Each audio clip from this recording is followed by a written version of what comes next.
satu bentuk perekonomian masyarakat daerah NTT adalah pertanian. Sebagian besar masyarakat NTT bergantung pada sektor pertanian sebagai sumber penghidupan utama mereka. Pertanian di NTT meliputi berbagai komoditas seperti padi, jagung, kedelai, sayuran, serta tanaman perkebunan seperti kopi, kakao, dan kelapa. Aktivitas pertanian tidak hanya memberikan makanan bagi keluarga, tetapi juga menjadi sumber pendapatan. Tanaman pangan lokal seperti umbi-umbian dan sayuran juga menjadi bagian penting dari diet masyarakat dan memiliki nilai ekonomi. Pertanian berkontribusi pada pembangunan ekonomi lokal dengan menciptakan lapangan kerja dan meningkatkan pendapatan petani. Kegiatan pertanian yang berhasil dapat meningkatkan daya beli masyarakat, yang pada gilirannya mendorong pertumbuhan ekonomi daerah. Meskipun pertanian memiliki potensi yang besar, sektor ini juga menghadapi berbagai tantangan. Yang pertama ada perubahan iklim.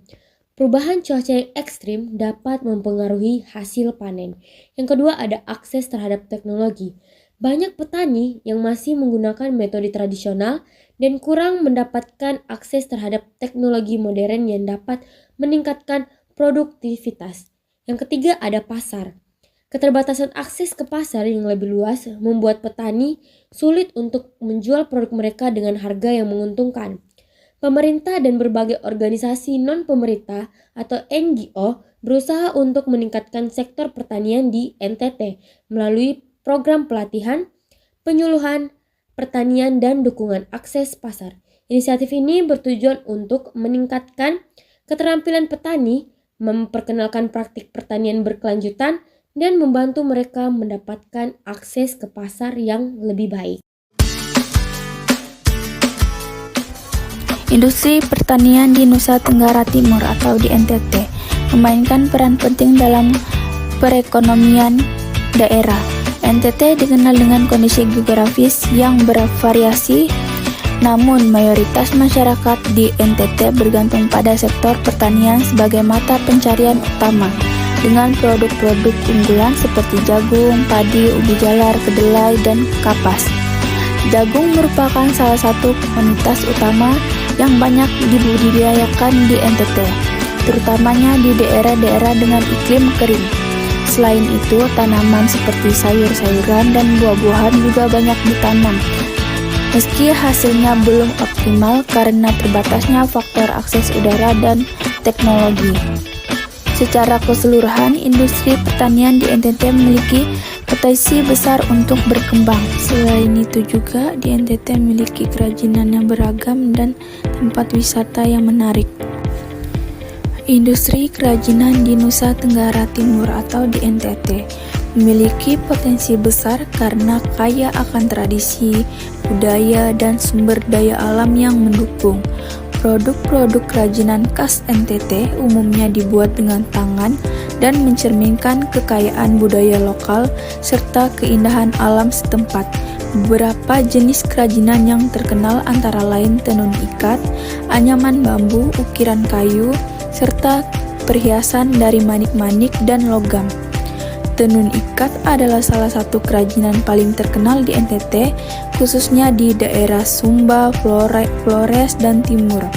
Proses pembuatan memerlukan keterampilan tinggi karena setiap helai kain tenun dibuat dengan teknik yang rumit. Menggunakan pewarna alami yang diambil dari tumbuhan lokal, kain tenun ini sering digunakan dalam upacara adat atau sebagai pakaian sehari-hari. Selain tenun, industri kerajinan bambu dan rotan juga berkembang di NTT. Barang-barang seperti tas, tempat penyimpanan, dan peralatan rumah tangga lainnya dibuat dari bahan alami. Keahlian dalam anyaman bambu dan rotan diwariskan secara turun-temurun dan menjadi sumber penghasilan bagi banyak keluarga di daerah pedesaan. Selain itu, ukiran kayu juga merupakan ciri khas kerajinan di NTT dengan motif yang menggambarkan simbol-simbol adat dan kehidupan masyarakat setempat. Industri kerajinan di NTT juga didukung oleh sektor pariwisata karena banyak wisatawan yang tertarik membeli barang-barang kerajinan sebagai oleh-oleh atau koleksi. Oleh karena itu, kerajinan tangan menjadi salah satu sektor ekonomi penting di daerah ini, baik untuk memenuhi kebutuhan pasar lokal maupun ekspor. Pemerintah dan berbagai lembaga juga telah berusaha untuk meningkatkan kualitas dan pemasaran produk kerajinan NTT agar lebih dikenal di pasar nasional dan internasional. Dengan pemanfaatan bahan-bahan alami yang melimpah, kreativitas yang tinggi, serta didukung teknologi, industri kerajinan di NTT diharapkan dapat berkembang lebih pesat dan memberikan manfaat ekonomi bagi masyarakat setempat.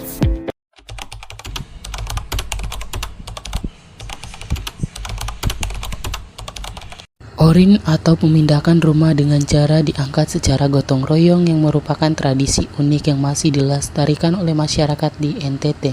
Tradisi ini tidak hanya sekedar memindahkan rumah tetapi juga menjadi momen penting untuk mempererat silaturahmi dan kebersamaan antar warga. Gotong royong di bawah komando salah satu warga yang berdiri di tiang depan rumah. Warga tua dan muda, pria dan wanita secara bergotong royong dan serentak mengangkat dan menggotong rumah tersebut menuju lokasi baru. Makna dan tujuan masyarakat saling membantu dan bekerja sama dalam memindahkan rumah, mempererat tali persaudaraan dan membangun rasa solidaritas. Orin merupakan warisan budaya yang penting bagi masyarakat Sikaka. Tradisi ini menunjukkan nilai leluhur seperti gotong royong, kebersamaan dan saling membantu. Toa Kaba merupakan salah satu bagian penting dari ritual Kasawo, yaitu prosesi pemotongan hewan kurban seperti babi dan kerbau. Hewan ini dikorbankan sebagai bentuk persembahan kepada leluhur dan sebagai simbol rasa syukur atas keberhasilan pembangunan rumah adat. Hewan kurban dipilih dengan cermat dan harus memenuhi syarat tertentu. Pemotongan hewan kurban dilakukan dengan ritual khusus yang dipimpin oleh tokoh adat. Tradisi ini masih kuat di beberapa di daerah NTT, seperti Sumba dan Flores. Upacara kematian Marapu sangat kompleks dan melibatkan berbagai ritual, seperti tarian dan doa. Tujuannya adalah untuk menghormati roh orang yang meninggal dan membantu mereka untuk mencapai alam baka. Pulau Rote terkenal dengan pakaian adatnya yang sangat unik dan bisa dibilang sebagai simbolis dari Provinsi NTT. Mengapa dibilang sebagai simbolis? Karena pakaian adat Rote memiliki ciri khas tersendiri, yaitu bagi perempuan di bagian kepalanya memakai simbol berbentuk bulan sabit, sedangkan bagi laki-laki memakai topi yang sangat unik dengan antenanya atau disebut Ti Ilangga. Karena itulah sebabnya keunikan dari Ti Ilangga ini yang membuat topinya orang Rote selalu menjadi simbol dari Provinsi NTT. Adat istiadat orang Rote sendiri bisa dibilang sedikit keras, karena jika kita pergi berkunjung langsung ke Pulau Rote, kita harus berhati-hati. Jika tidak, maka kamu akan dikenai denda. Misalnya, mungkin dengan tidak sengaja kamu akan mencoba untuk mengambil barang milik warga desa. Jika ketahuan, kamu akan dikenai denda atau hukum adat desa setempat. Tahap perkenalan atau luh. Tahap ini biasanya dipakai oleh pihak lelaki untuk melakukan pendekatan dengan keluarga perempuan, atau bahasa biasa yang dikenal dengan cari muka, meminang atau membotik. Tahapan ini adalah tanda bahwa sang lelaki sudah mendapatkan restu atau lampu hijau dari orang tua ataupun pihak keluarga si perempuan. Tahapan ini biasanya si lelaki akan mengajukan niat untuk melamar perempuan, dan jika berhasil diterima, maka si lelaki biasanya akan merunding beberapa banyak belis atau mahar yang harus dibayar oleh pihak lelaki kepada pihak perempuan. Terang kampung. Tahap ini adalah sebuah cara atau kebiasaan orang Rote. Pihak laki-laki mengumpulkan keluarganya untuk membicarakan biaya pernikahan sekaligus biaya belis atau mahar. Sudah menjadi kebiasaan orang Rote. Jika seorang lelaki ingin menikahi, maka keluarga besar yang akan berkumpul dan bahu-membahu. Tarian khas Nusa Tenggara Timur ada banyak banget. Ada tarian carana, tarian nekat, tarian hopong, tarian likurai, tarian dado kado, tarian teo tanah, dolo-dolo, sama jai.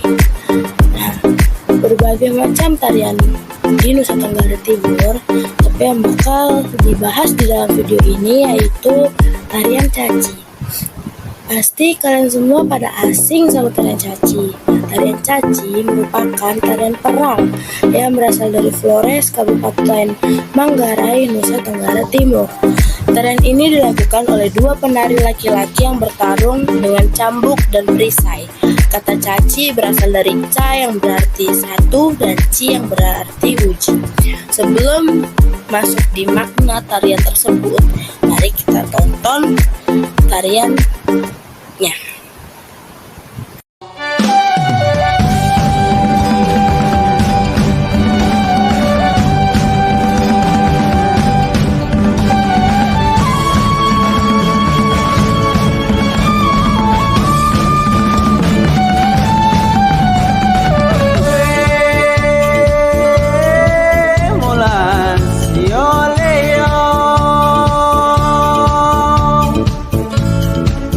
Ke mata duke lampu sinau bau bonai daku gorenue Naraga, naraga, naraga, ngalisi aname, rantang bahu ngali, rantang bahu ngali oh narage.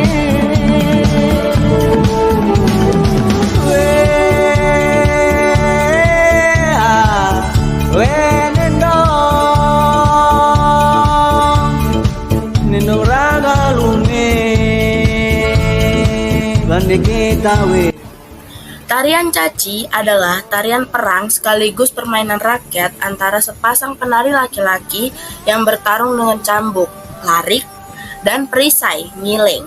Penari yang bersenjata larik bertindak sebagai penyerang, dan lainnya yang bertahan menggunakan ngiling. Tarian ini biasanya dimainkan pada saat syukuran musim panen atau hangwoja dan upacara adat besar lainnya. Tarian caci mengandung makna simbolis yang melambangkan kejantanan, keramaian, kemegahan, dan sportivitas. Di sela-sela permainan, para tetua adat baik laki-laki maupun perempuan menari danding dengan penuh sukacita sambil berjalan berbentuk lingkaran. Tarian caci merupakan sebuah kesenian yang mampu menunjukkan nilai-nilai budi pekerti bagi masyarakat Manggarai dan mereka yang menyaksikannya. Rumah adat suku Nusa Tenggara Timur memiliki keunikan yang mencerminkan kekayaan budaya dan tradisi masyarakatnya. Rumah adat NTT umumnya memiliki atap yang tinggi dan berbentuk nimas, dengan bangunan yang terbuat dari kayu, bambu, dan daun rumbia yang menunjukkan pemanfaatan sumber daya alam secara berkelanjutan.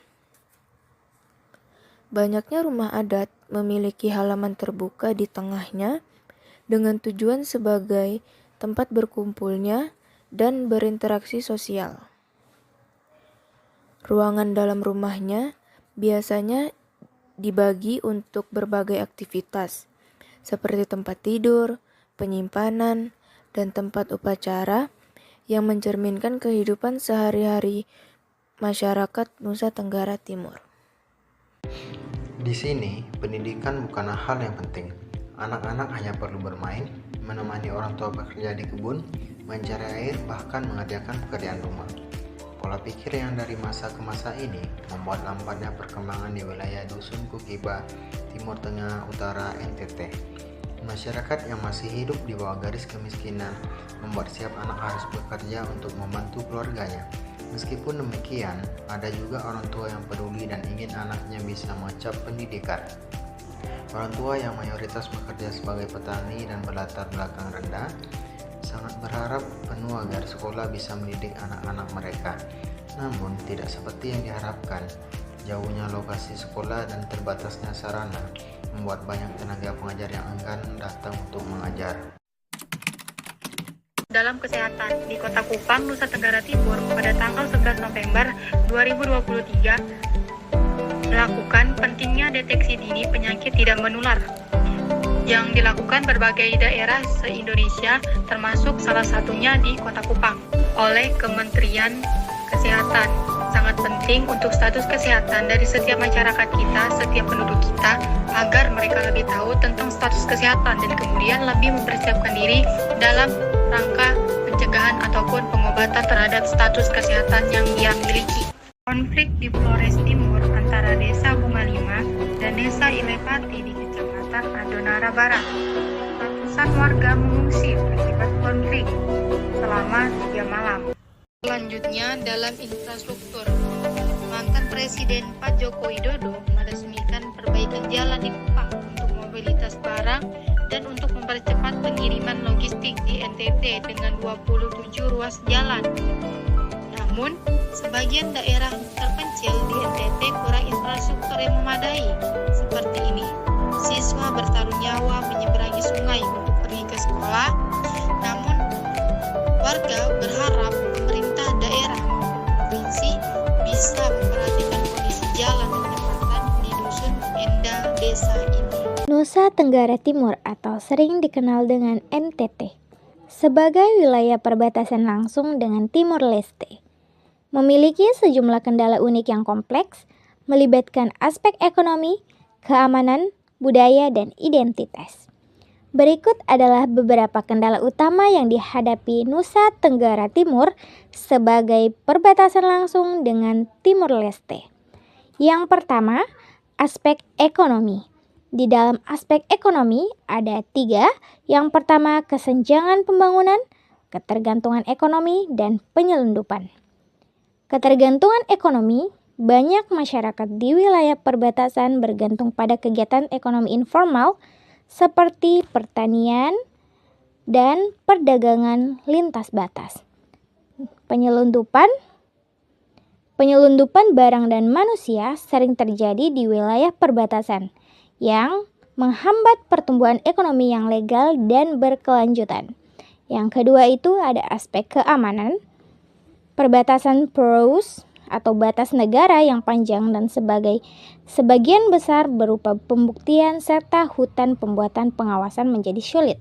Konflik lokal, perbedaan etnis, agama, dan kepentingan seringkali memicu konflik lokal di wilayah perbatasan yang dapat mengancam stabilitas keamanan. Kejahatan transnasional yaitu wilayah perbatasan rentan terhadap kejahatan transnasional seperti perdagangan manusia, penyelundupan narkoba, dan terorisme. Yaitu ketiga ada aspek budaya dan identitas. Identitas ganda. Banyaknya masyarakat di wilayah perbatasan memiliki identitas ganda, baik sebagai warga negara Indonesia maupun memiliki hubungan kuat dengan masyarakat Timur